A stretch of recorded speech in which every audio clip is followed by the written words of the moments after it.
Welcome back to the Highway 49 podcast. We are back with episode 102 of the show. Every time we're in the hundreds now, it's like, wow. This one's special edition. This is HB Squared, myself, Hannah Brady on the pod.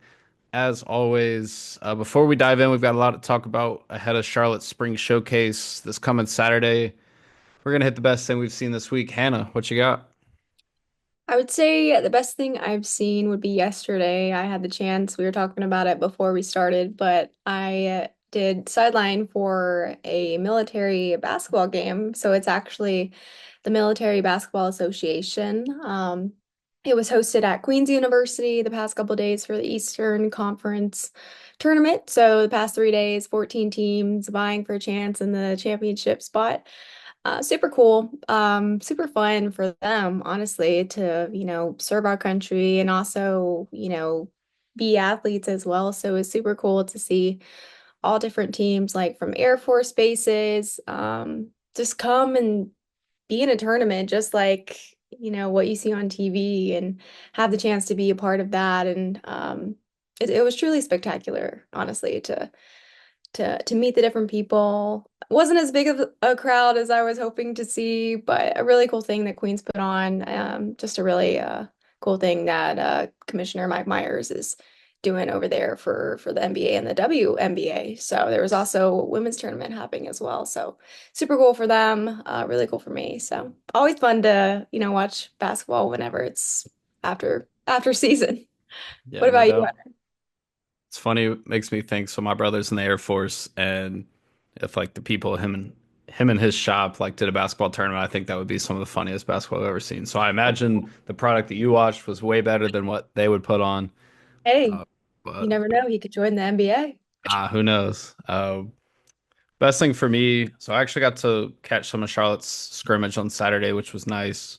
They had junior day, so I got to actually meet a few of the recruits in attendance and talk with them for a little bit, and then watch some football. That's probably the most unique thing about this spring, I guess, is not being able to watch as much. Like the periods have been closed, practice have been closed. And it kind of makes me reflect back to the days, like some of my most enjoyable times covering Charlotte was like spring of COVID year. I'm sitting out there with Tom Whitestone and we're just, it's like there's nothing else to do in the world other than watch this. So, and then when The Last Dance was coming on Sunday nights, so getting out there watching that, and a friend of mine, good friend, is moving to Australia, so we did a little going away party for him this weekend. So that was a good time. I told Hannah before we started this, it was today feels like Sunday, but it is Monday morning, and we're trying to get this ball rolling this week. So spring showcase coming Saturday, so it's technically supposed to start at 4 p.m. It's free admission to fans after the women's lacrosse game, which is also going to be at Richardson Stadium.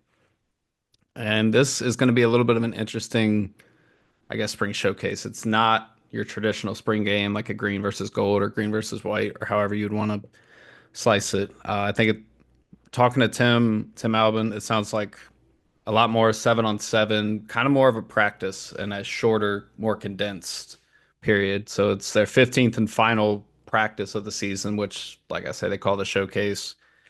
And I'll be interested to see how they kind of slot the lineups, how they trot everybody out there, because they are dealing with some injuries right now. I'll get in those in just a second.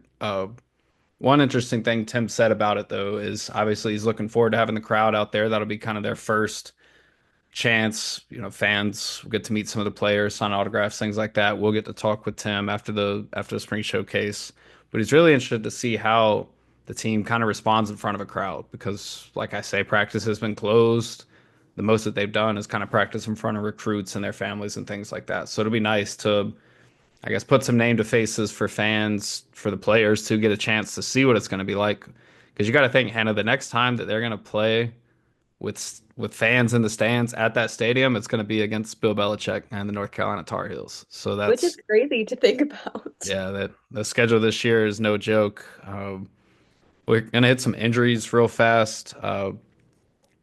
Some folks have been kind of in and out. Reed Williford, linebacker, the leading tackler from last year, was dealing with an injury. He was back at practice Saturday. Johnny King has missed some time, returning center, definitely the leader of the offense. Wideout Sean Brown, who's still kind of waiting for a waiver right now. He's not listed on the roster, but he's still out at practice. He's dealing with an injury from pro day. Henry Rutledge, Isaiah Bullard, a couple other guys on the offensive line. So there are some familiar faces that we won't see in the spring showcase more than likely on Saturday. But with that, I want to ask you, Hannah, what are you kind of looking forward to with this? Because, like I say, it is different. It's not your traditional, scoreboard Yeah. and back and forth, but it will be interesting to see. And I think it will be a mix of offense, a little bit different than Biff Poggi's pass only spring game from last season. So what are you looking forward to the most?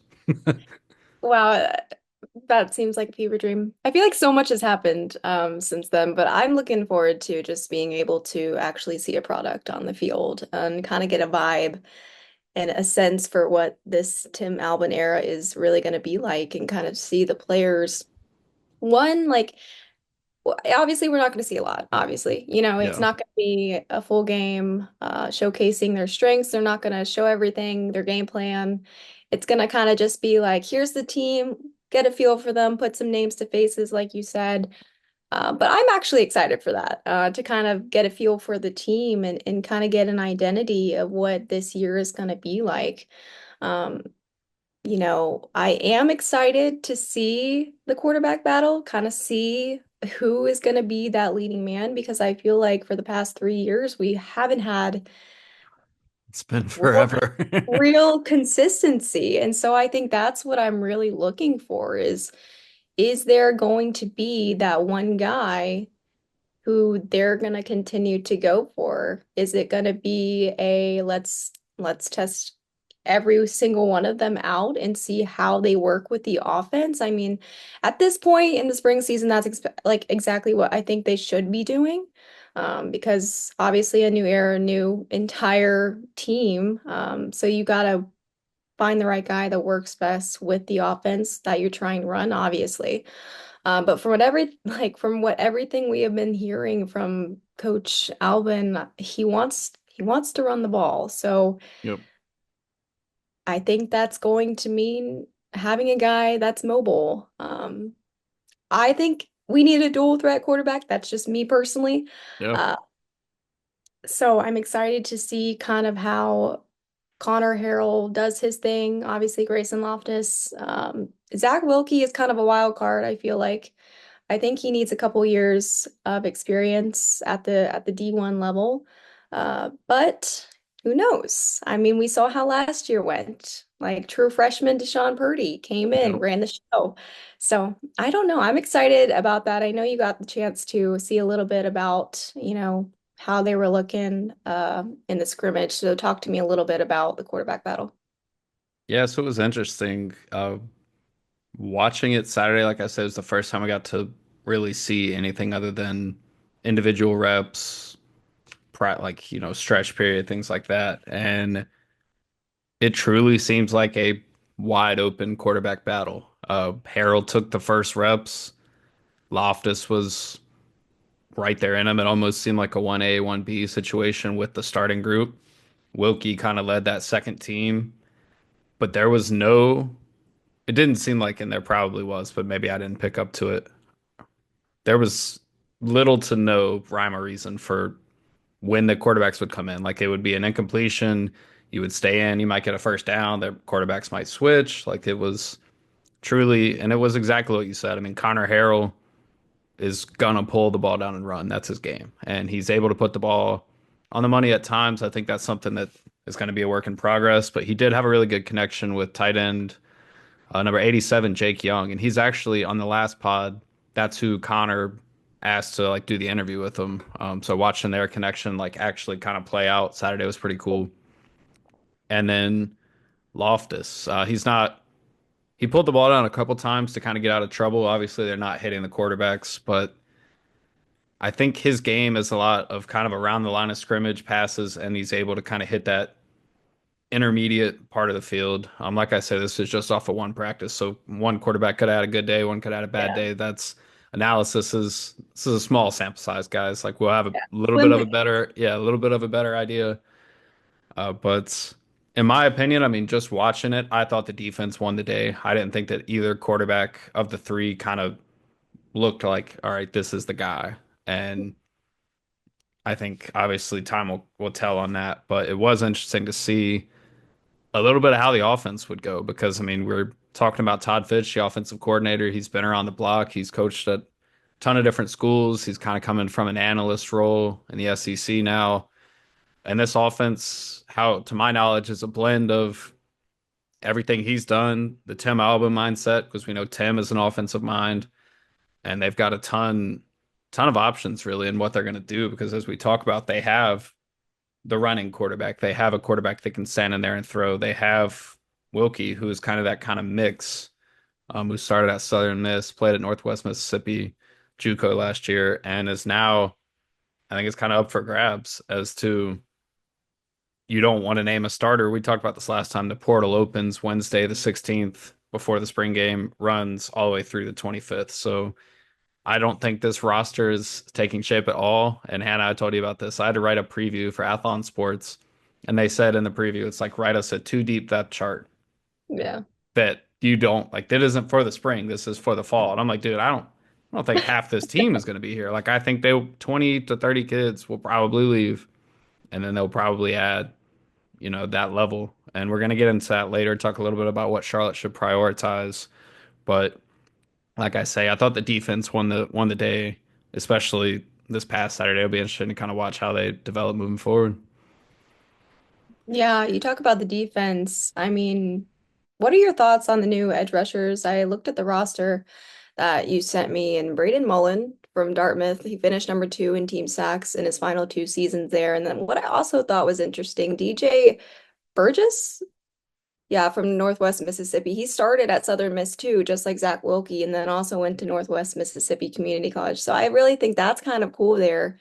I don't know. I love a storyline like that when teammates kind of follow each other and have that history. But I'm interested to see kind of how the defense will run this year. I feel like the defense, under Coach Oz was, it was strong. It was good in moments, kind of fell apart in some areas. Um, but it It's was how the always, cookie crumbles. Yeah. yeah, but it was always pretty solid, I feel like. I feel like the defense was always the stable part of Charlotte football Biff for really OG the past, teams. Yeah. yeah, for the past 2 years. So I'm kind of excited to get a first look at what that's going to look like in Tim Albin's era. And I'm kind of curious about your thoughts. You said that they won the day, really. So I want to know exactly, what your thoughts are in that. Definitely. So stepping back for a second, a lot of the times when I like lack motivation to do these pods or to write or something, I will go back and listen to our old stuff. And I Yeah. like pops in my brain. I'm like, this is good shit. Like I should really do this more. We should. And it's so much easier in season and when you have things like that going for sure. I mean, content flows so much more freely at that point. But I was listening back to 2023 when Charlotte went to ECU and won that first game in the rivalry matchup. And we all just kept talking about like we fully expect Charlotte's defense to keep them in games, to win them games. And kind of looking, you see how it fared in 2024. They took that step back. The talent wasn't there. I mean, you're talking about guys like Nakai Hill Green, guys like Demetrius Knight, who will very soon be in the NFL, uh, slot in both linebacker positions. But the reason you bringing up Oz kind of made me think about that is talking to Reed Williford about this year's defense. Schematically, it's not a ton different. They're going to sit in a 4-2-5. Tim Albin talked about that. He talked about how there's ways that they call the defense, especially in the back end and the secondary, are very similar. Some of the calls are the same. So I don't expect it to be a ton different. And then Reed talked about basically the mentality is the same. Like this, Yeah. it's almost like a kill mentality. Donovan Spellman said it's the hunt. It's all about the hunt. Like Nate Faunus, the defensive coordinator, shows them a picture of a lion after meetings. It's like hunting its prey. And he had a bar after one of the spring practices. He told me that that's how he feels about Appalachian State, and he wants them to know that because that's a matchup with his old school. So yeah, I'm excited for that. That's I awesome. know, I know he is too. This year's defense, though, it's going to be different. There are a couple of familiar faces, and I think unfortunately some of them are about to hit the portal. I'm not going to dive into that right now. We'll see how it all plays out. I don't want to speak on people's decisions before they're made public, but the edge rushers where you started with this question, Hannah, DJ Burgess coming over, he jumped off the page yesterday. He's I think he's going to play well. And so him and Wilkie, there's also two other Northwestern Mississippi guys. I don't have their names right in front of me, but I know there's four total on the team this year. So it will be interesting to kind of follow that arc. Uh, on the other side, Braden Mullen coming over, he played very well yesterday, and he seems like he's like the all grit team, is everything I've heard from the coaches, some of the support staff around the university. Like he's in the weight room as much as possible, and this is a big year for him. He's pretty late in his career. I mentioned Donovan Spellman. This is a big moment for him because he was tied on the team last year with 2 sacks, which is crazy that that's second on the team. That's not, That's that's crazy. just flat out. And but that was in a heavy rotational role. Like I think he's going to get starters level reps this year. It might not start every week. It'll be interesting to see kind of how they play that out under Fano's. But I think he's going to be really key. He talked to me about people know that he's a good pass rusher. He really has been. As far as I've seen last year, like I say, sometimes in practice and games, taking that step. He was working with Alex Highsmith after practice. They were working on a ghost move. That's Von Miller actually made that famous in the NFL.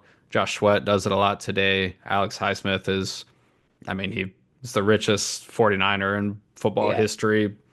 Half, not half off that move, but based on his ability to get to the quarterback and watching them kind of work together. I think this is a big year for Donovan. And I told him, I said, how excited are you for this matchup? It's not easy to have App State circled. It's not like they're the ninth game on the schedule. Like it's number one. It's the first game Charlotte's played at Bank of America. And yeah, he was thrilled. That'll be fun. We talked about him coming on the pod in the future. So we'll try and get that lined up because I think he's got a good story to tell. And then in the secondary, really fast, there are going to be some new faces in the secondary. It will be interesting. I think. And I'll tell you guys this. I think Jaquarius Conley is the best player on this football team. Transferred him from North Carolina last year, missed the first half of the season due to an eligibility issue. That was Yeah. heavily talked about with North Carolina not signing off on it. I think them in week 2, he talked about he's ready for that matchup too. And there's a lot of like revenge arcs on this schedule. We talked Connor Harrell earlier. That's his team as well, Yeah. coming over playing against North Carolina. There's a lot of He that, played his best game against Charlotte. literally. Yeah.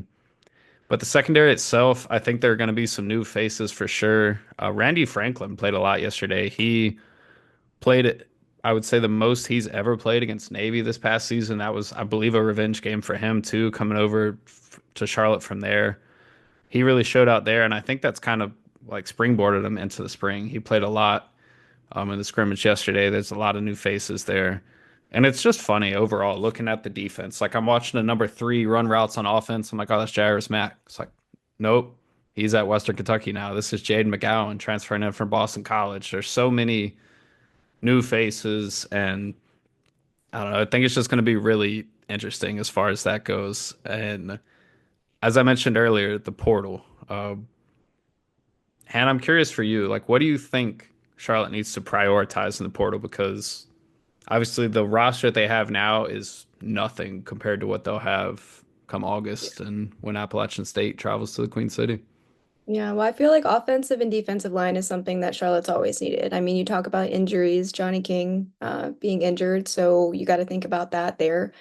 You also talk about wide receivers. You talk about Sean Brown. I'm sure you'll get into that, but waiting on that waiver to be able to play for his final year. So there's a lot of up in the air things right now, especially on those two ends. So I think there needs to be a little bit more depth in those two areas.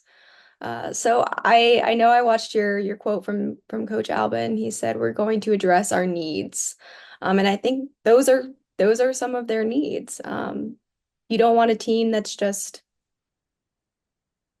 average or standard. You want guys that stand out, guys that will be strengths to your team. So I think if there's, an available someone that's going to really fit into this system, I think, hey, why not? Why not go address your needs and get some good guys for this program?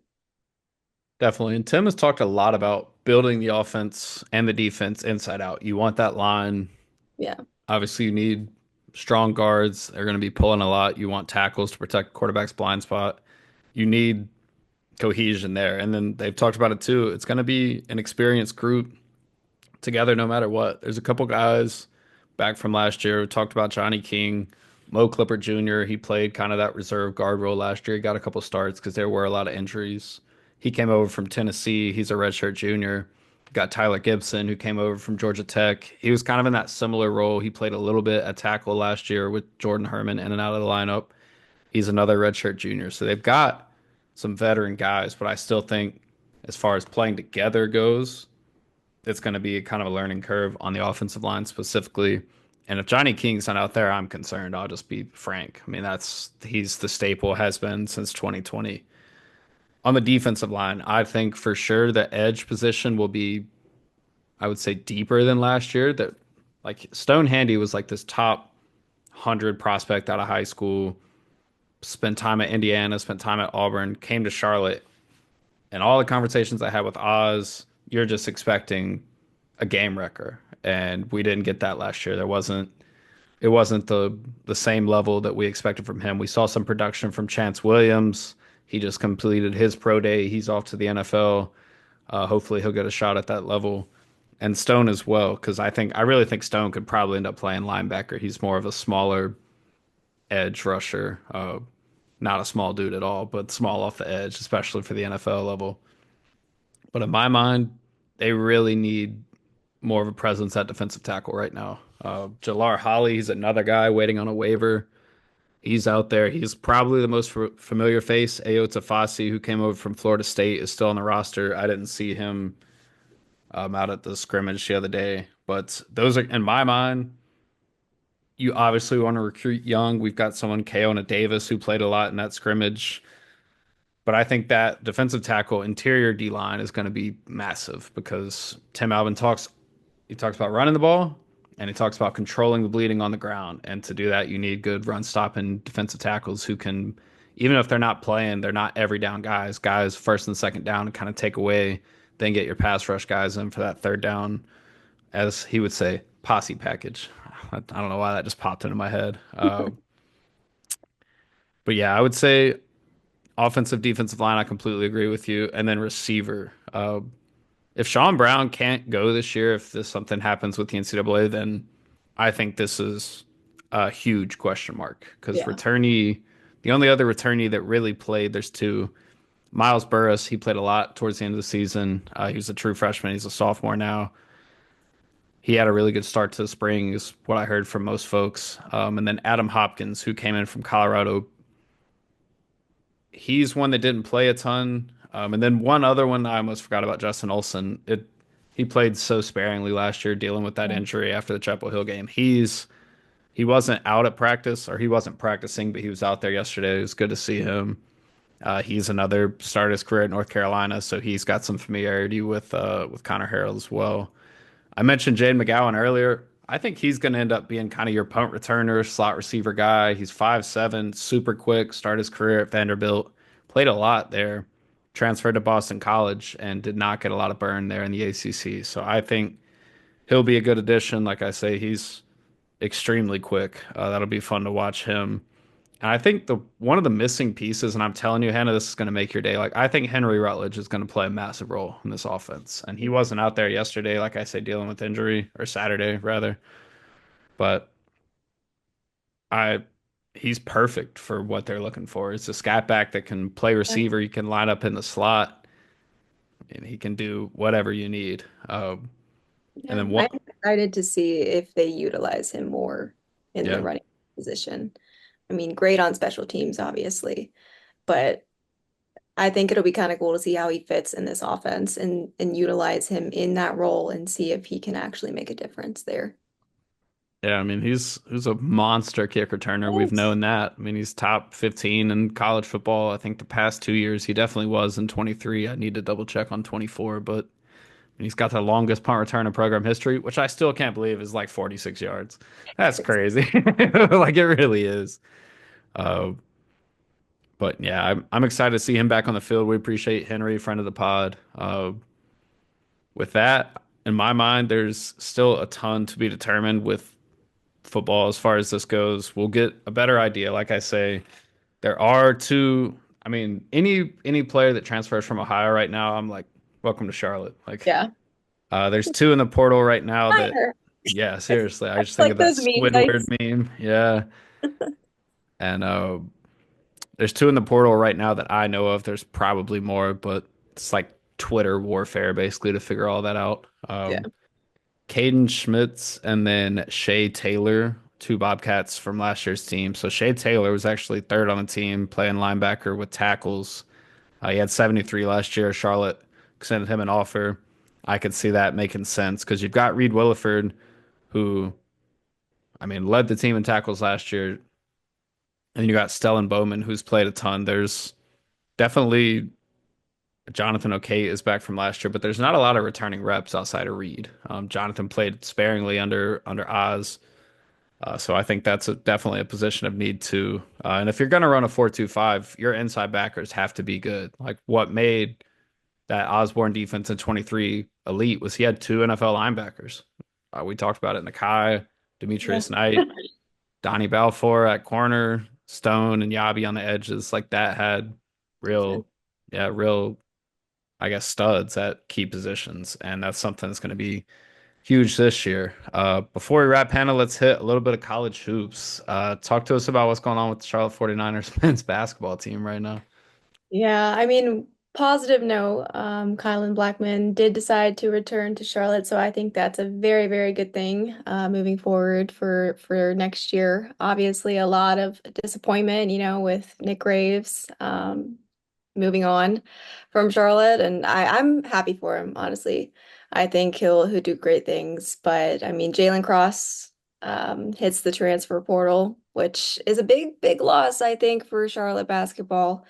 Um, I'm Yeah, not sure what happened there. Obviously, I'm sure he's looking for other opportunities elsewhere. I guess you got to do what's good for you, but I don't know. They also got a Frank Aguche from Australia, one of one academy. I mean, 6'7". Um, Excited to see what he can do. I'm sure him and Coach Fern will hit it off and we'll kind of get to see their relationship there and see how he develops here in America. But I don't know. There's a lot of unknowns and up in the air sort of thing with Charlotte basketball right now. I think everyone's a bit deflated from the last season, and Jalen Cross hitting the transfer portal is not something that they wanted to see. So we'll see. Onward and upward is the only way I feel like we can go from here. definitely. With Jalen, he was like that defensive, bigger guard, combo guard that could fill that kind of Nick Graves, that 1-2 role. So yeah, that's tough. Best of luck for him figuring out where he's going to play his college basketball. It is good for Kylan to come back. I mean, he's kind of that two guard now, and Yeah. will be moving forward. Be interested to see kind of who ends up being the one setting the table for that offense because Charlotte's offense, they run one of the slower pace in the country, so you need that point guard to be able to both facilitate and set good screens. I mean, that's really part of the game here. They did have an addition. Arden Conyers coming in from South Carolina. I believe that's how you pronounce his name. Mm. He's an interesting cat. So he's a younger player. Played about 13 minutes a game for the Gamecocks this past year. Scored 4.3 points per game.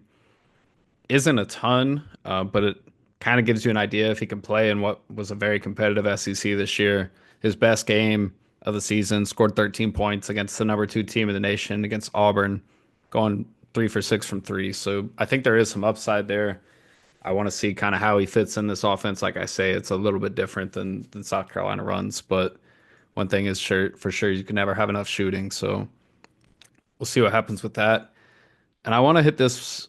We're going to touch on it briefly. Normulence commented back on our last pod and was talking about kind of the donor perspective of the NIL world. And I mean, I've seen the frustration since Jalen Cross exited, I guess decommitted. And obviously the frustration with Nick, Jeremiah Oden coming into Charlotte, not playing a game, moving on to San Diego State. There's people are down, like fan wise right now, and you get it. I mean, you win 11 games in a season after what felt like the best season Charlotte's had in a long time. You see why there's frustration. And we're going to dive into like the donor perspective with Jeremy on the pod. Shout out Jeremy, we missed you. He's out at Hornets end of season media availability today. Couldn't make it, but he's like our resident NIL dude. So he's gonna talk about all this, and we'll Yeah. dive into it next time he's on the pod, which will be pretty soon. We're gonna do something post spring as well, but yeah, a lot going on. I think football is there's a lot of optimism. I mean, when you look at the schedule, it's tough, no way around it. Like I went on ESPN 7:30 the game with Bobby Rosinski and Al and those guys, and they asked me what are realistic expectations for the season, and I'm Yeah. like, shit, dude, I have no idea. Like it was nice being able to watch them Saturday and get a glimpse, but priority number one, you need to find the quarterback of the future. You need to obviously they need to rise to the top. That's exactly what this is. It's how you avoid a quarterback battle. And we've heard the saying for years and years, and we've seen it live the past 2 years. If you've got two quarterbacks, you've got none. And so you need somebody to be the guy. And we talked about prioritizing the offensive and defensive lines in the portal. I'll be interested to see what they do at receiver because it feels like there is some room to.